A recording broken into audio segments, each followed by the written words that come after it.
भाई देखिए साहब, आप सभी की बहुत सारी डिमांड पे हम कम्युनिकेशन स्किल का भी मॉडल पेपर लेके प्रस्तुत हो चुके हैं। आज इस वीडियो के माध्यम से हम यूपी पॉलिटेक्निक फर्स्ट सेमेस्टर के स्टूडेंट्स के लिए कम्युनिकेशन स्किल के पेपर के पैटर्न के बारे में बात करेंगे कि कौन कौन सा क्वेश्चन किस तरीके से पूछा जाता है, कितने नंबर में पूछा जाता है और आपका पूरा कितने नंबर का पेपर आएगा, कितने घंटे का पेपर होगा। ये सारी चीज़ें बहुत अच्छे से डिस्कस करेंगे। तो अगर ये वीडियो लास्ट तक आप देख लेते हैं तो पेपर के बारे में पूरा आइडिया आपको हो जाने वाला है। आप सभी जानते हैं कि आपके पॉलिटेक्निक सेमेस्टर एग्ज़ाम में एकमात्र ये एक ऐसा पेपर है जिसका पेपर आपको इंग्लिश में लिखना है, अगर आप हिंदी मीडियम के स्टूडेंट हैं तो, है ना। तो ये चीज़ ध्यान रखना है। अब यहाँ पे ये जो पेपर होगा वो 2.5 घंटे का पेपर होगा फर्स्ट सेमेस्टर में। इसका जो टाइमिंग होगा इस पेपर का वो 2.5 घंटे का होगा। ये 50 नंबर का पेपर होगा, यानी कि मैक्सिमम मार्क्स जो है इसमें 50 अंक निर्धारित है। यहाँ पे जो शुरू के 10 या 12 प्रश्न पूछे जाएंगे, एक्चुअली 10 ही या 12 प्रश्न हैं शायद, इसके अलावा भी बहुत सारे प्रश्न हैं, लेकिन ये जो शुरू के प्रश्न हैं ये बेसिक ऑफ कम्युनिकेशन से पूछे आएंगे जो आप अपनी स्क्रीन पे देख पा रहे होंगे। इसके पहले कुछ बातें स्पष्ट की गई हैं। All question are compulsory, marks are indicated against each question, यानी कि जो मार्क्स हैं प्रत्येक क्वेश्चन के लिए वो उसके सामने जो है वो इंडिकेट किए गए हैं, आप आसानी से उसको देख सकते हैं। सबसे पहला क्वेश्चन आपके स्क्रीन पे है, right the definition of communication. Communication का एक परिभाषा आपको दे देना है, इसके लिए आपको 1 नंबर निर्धारित है। तो इस तरीके का ही क्वेश्चन पूछा जाता है, आसानी से आप याद कर सकते हैं। मैंने कम्युनिकेशन के बारे में कई वीडियोस बना रखी हैं, वीडियो के डिस्क्रिप्शन में आपको लिंक मिल जाएगा, आप उससे बेस्ट तैयारी कर सकते हैं। यहाँ पे दूसरा प्रश्न पूछा है कि what are the different type of communication. Communication के अलग अलग टाइप्स के बारे में बताना है, ये 2 नंबर का क्वेश्चन पूछा गया है। डिफाइन इफेक्टिव कम्युनिकेशन, ये भी 2 नंबर का प्रश्न पूछा गया है। Describe the role of body language in communication, यानी कि कम्युनिकेशन में बॉडी लैंग्वेज का क्या क्या रोल है ये आपको एक्सप्लेन करना है, तो इसके लिए भी 2 नंबर निर्धारित है। इसके अलावा ओरल एंड रिटन कम्युनिकेशन के बारे में आपको बताना है। देखिए बड़ा वाला क्वेश्चन है, इसके लिए आपको कम से कम 100 वर्ड्स तो लिखने ही होंगे, तो ये 5 नंबर का आपका निर्धारित किया गया है। तो ये चीज़ बस आपको ध्यान रखना है। ये ओरल एंड रिटन कम्युनिकेशन के ऊपर अभी अभी मैंने वीडियो किया था इसी साल, कम्युनिकेशन का #1 वाला वीडियो आप देख लीजिएगा, आसानी से आपको मिल जाएगा हमारे चैनल पे, है ना। पॉलिटेक्निक फर्स्ट सेमेस्टर का प्लेलिस्ट आप चेक कर सकते हैं, इसके लिए आपको सारी वीडियोस वहाँ पे मिल जाएंगी। इसके अलावा जो आपका ग्रामर का पोर्शन है उसमें आपको नाउन से रिलेटेड क्वेश्चन पूछे आएंगे, प्रोनाउन से, या शायद प्रोनाउन नहीं है, नाउन, वर्ब, एडजेक्टिव और एडवर्ब, यही है आपके में, है ना। सिलेबस एक बार देख लीजिएगा, मैंने कई बार आपका सिलेबस रिवाइज भी करा दिया है, बता भी दिया है, सिलेबस चेंज नहीं हुआ है, सिलेबस पिछले 3 साल से सेम ही सिलेबस चल रहा है। तो what is a common noun पूछा गया है 1 नंबर में। डिमॉन्स्ट्रेटिव एडजेक्टिव पूछा गया है 1 नंबर में। इसके अलावा यूजफुलनेस ऑफ पंक्चुएशंस मार्क्स, इसमें आपका जो है वो इसका क्या यूज़फुल है, पंक्चुएशन मार्क्स का ये पूछा गया है, तो ये भी 1 नंबर का पूछा गया है।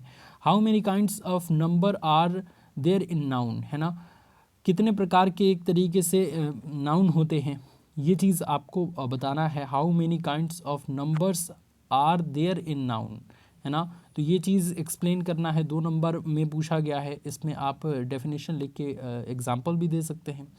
इसके अलावा फिल इन द ब्लैंक्स यहाँ पे दिया गया है, ये 2 नंबर का आपका पूछा जाएगा, सेम एज इट इज़, यही पैटर्न आपका रहने वाला है।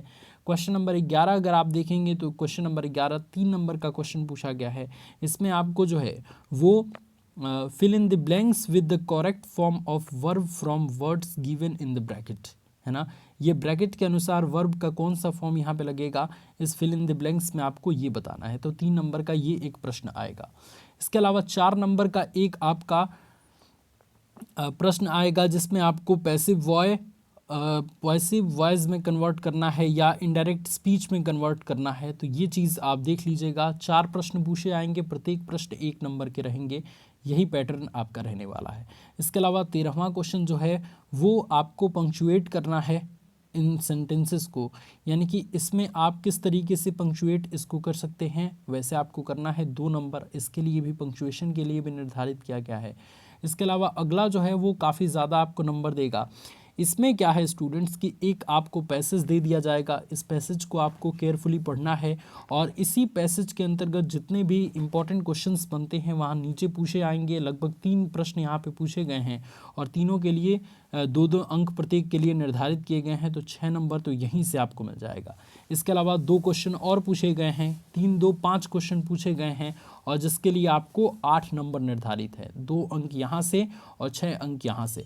तो टोटल जो ये एक्टिव एंड पैसिव वॉइस है, पैसेज है, इसका जो है वो आपको अच्छे से इस पैसेज को पढ़ना है और इस पैसेज के अंतर्गत आने वाले 5 प्रश्न का उत्तर देना है, 8 नंबर आपको मिल जाएगा। तो ये सारी की सारी चीज़ें हम प्रैक्टिस करवाएंगे एग्ज़ाम आने पे आपकी, और पिछले साल की वीडियोस में हमने काफ़ी प्रैक्टिस करवाया है, लिंक आपको डिस्क्रिप्शन में मिल जाएगा। 15वां जो क्वेश्चन है वो आपका राइटिंग स्किल से लिया गया है। एक तरीके से आपको एक पिक्चर कंपोजिशन से लिया गया है। पिक्चर कंपोजिशन मतलब एक पिक्चर आपके सामने प्रस्तुत कर दिया जाएगा और इस पिक्चर के माध्यम से जो भी स्टोरी आपको समझ आ रही है कि हाँ इसमें ये चीज़ हो रहा है, उसको आपको अपने लैंग्वेज में जो है वो स्टोरी टाइप का बना के लिखना है। इसमें वर्ड लिमिट 100 to 150 वर्ड्स है ना। तो इसमें पिक्चर कंपोजिशन में यही होता है कि इस पिक्चर में जो भी चीज़ आपको नज़र आ रही है, जो भी स्टोरी आप इस पिक्चर से रिलेटेड बना सकते हैं, आपकी बुद्धि का परीक्षण होता है। उस चीज़ को बना के आप इंग्लिश में उसे ट्रांसलेट कर देंगे या इंग्लिश में ही इसकी स्टोरी को लिख देंगे, आपको 5 नंबर इसके लिए मिल जाएगा, है ना। तो एग्ज़ाम टाइम में मैं आपको पूरी प्रैक्टिस कराऊंगा कि पिक्चर कंपोजिशन आपको कैसे करना है। इसके अलावा स्टूडेंट अगला क्वेश्चन जो कि है 16 नंबर, ये कैसे पूछा जाएगा। Right A short paragraph on Jaipur A pink city in about 100 to 150 words, यानी एक कोई फेमस प्लेस दे देगा और उसके ऊपर आपको जो है वो एक शॉर्ट पैराग्राफ लिखना है। इसके लिए भी 5 अंक निर्धारित है। अथवा करके एक प्रश्न पूछ दिया जाएगा, यानी कि ये वाला कीजिए या अथवा वाला प्रश्न कीजिए, दोनों में से कोई एक आप कीजिए, है ना। तो अथवा वाले प्रश्न में क्या पूछेगा, right A short paragraph on world environmental day, है ना, इन्वायरमेंट डे, यानी कि वर्ल्ड इन्वायरमेंट डे पे आपको जो है वो एक शॉर्ट पैराग्राफ लिखना है, या फिर जयपुर ए पिंक सिटी पे एक शॉर्ट पैराग्राफ लिखना है ना। 100 से 150 वर्ड लिमिट इसकी है, इसी के अंतर्गत आपको चीज़ें लिखनी हैं। 5 नंबर इसके लिए भी निर्धारित है। अगला और लास्ट क्वेश्चन है नोटिस राइटिंग। नोटिस राइटिंग आपको कैसे करना है ये मैंने पिछले साल बता रखा है, सेम सिलेबस है एज इट इज़, वो वीडियो जाके देख लीजिए, आसानी से आपको चीज़ें क्लियर हो जाएंगी। और आपका एग्ज़ाम आएगा तो ये सारी चीज़ें मैं प्रैक्टिस कराऊंगा। जिस तरीके से एंट्रेंस एग्ज़ाम में मैंने पूरी हेल्प की थी आपकी, वैसे ही सेमेस्टर एग्ज़ाम में भी हेल्प करूंगा। हर साल हेल्प करता हूं स्टूडेंट्स की और काफ़ी ज़बरदस्त प्रदर्शन हमारे स्टूडेंट्स करते हैं। तो इस पूरे एक तरीके से मॉडल पेपर में अगर कोई भी डाउट हो तो आप कमेंट में नीचे लिख के हमसे ज़रूर पूछिएगा। ये पूरा पेपर जो है वो अंग्रेजी में आपको देना है, इसमें हिंदी लिखने से आपका काम नहीं चलेगा। इसमें एकदम इंग्लिश लिखना नेसेसरी है, चाहे आप हिंदी माध्यम के ही स्टूडेंट्स क्यों ना हो। तो ये कम्युनिकेशन स्किल का टोटल पेपर इंग्लिश में आएगा और ये चीज़ें आपको ध्यान रखनी है। टाइमिंग आपका 2.5 घंटे रहेगा, 50 नंबर का ये पेपर पूछा जाएगा और इसमें कई तरीके के प्रश्न पूछे जाएंगे, 1 नंबर, 2 नंबर, 5 नंबर, इस तरीके से प्रश्न पूछे जाएंगे। तो देखिए 3 चीज़ें आपको इसमें ध्यान रखनी है। पहली चीज़ क्या, ये पिक्चर कंपोजिशन तैयार कर लीजिए। इसके अलावा नोटिस राइटिंग तो आप बहुत आसानी से तैयार कर पाएंगे, एक वीडियो मेरा देख लेंगे पिछले साल वाला तो नोटिस राइटिंग आपका तैयार हो जाएगा, पिक्चर कंपोजिशन भी आपका तैयार हो जाएगा। तो 5-5 10 नंबर तो ऐसे हो गया, ओके। इसके अलावा ये पैसेज लिखना अगर आप सीख जाएंगे कि पैसेज को ध्यान से पढ़ना है बस 2-3 मरतबा, और इससे रिलेटेड जो क्वेश्चन बनते हैं उसका अगर आंसर आप लिख देते हैं तो 8 में से कम 5 नंबर भी आपको अगर मिलेगा तो 15 नंबर तो ऐसे हो गया, है ना। और इसके अलावा ये बेसिक ऑफ कम्युनिकेशन से जो जितना भी मैंने क्वेश्चन कराया है उसी को सिर्फ आप अगर याद कर लेते हैं तो कम से कम 8 या 10 नंबर तो यहाँ से फिक्स हो जाएगा, है ना। 18 नंबर का क्वेश्चन बेसिक ऑफ कम्युनिकेशन से अप्रॉक्स पूछा जाता है। तो पास तो आप इसी तरीके से हो जा रहे हैं मात्र इतनी चीज़ें ही तैयार करके। लेकिन आपका टारगेट रहना चाहिए अच्छा नंबर लाना, और अच्छा नंबर लाने के लिए आपको भी जी तोड़ मेहनत करना है, जिस तरीके से हम आपके लिए मेहनत करते हैं, है ना। बहुत सारे काम यकीन नहीं मानेंगे स्टूडेंट दिन भर में मुझे रहते हैं, लेकिन फिर भी आप सभी के लिए टाइम निकाल के आप सभी के लिए वीडियो डिज़ाइन करता हूँ, आप सभी की हेल्प करता हूँ। तो ठीक इसी तरीके से अपने आप के लिए भी आपको ऐसे ही हेल्प करना है। कैसा लगा ये वीडियो आप हमें कमेंट में ज़रूर बताइए। अगर ये वीडियो आपको पसंद आया तो वीडियो को लाइक कर दीजिए, अपने दोस्तों में शेयर कर दीजिएगा।